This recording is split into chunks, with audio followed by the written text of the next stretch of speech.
సరే నేను గంభీరంగా మౌనంగా చూస్తున్నా. నేను కొడితే వట్టి కొట్టు నాకు అలవాట్లేదు కదా. నేను వెళ్ళినా అంటే మళ్ళీ భూకంపం పుట్టాలిగా. చూద్దాం ఎక్కడి దాకా చేస్తారో వీళ్ళ కథ ఏందో చూద్దాము.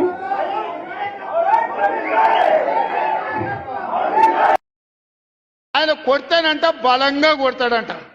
సరిగ్గా నిలబడేది నేర్చుకోని ఆయన కట్టె లేకుండా. నీ పరిస్థితి ఎట్లుందో తెలంగాణ సమాజానికి తెలియదా? నువ్వు తూగుతున్నవా సోగుతున్నవా? నువ్వు నిలబడగలిగే పరిస్థితిలో ఉన్నవా? ఆయన బలంగా కొడతాడంట. ఆయన లేచి సరే నేను గంభీరంగా మౌనంగా చూస్తున్నా. నేను కొడితే వట్టి కొట్టు నాకు అలవాట్లేదు కదా. నేను వెళ్ళినా అంటే మళ్ళీ భూకంపం పుట్టాలిగా.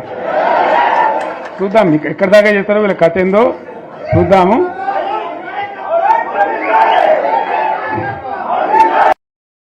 ఆయన కొడతానంట బలంగా కొడతాడంట. సరిగ్గా నిలబడేది నేర్చుకోని ఆయన కట్టె లేకుండా.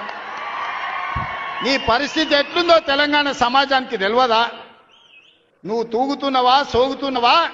నువ్వు నిలబడగలిగే పరిస్థితిలో ఉన్నవా? ఆయన బలంగా కొడతాడంట. ఆయన లేచి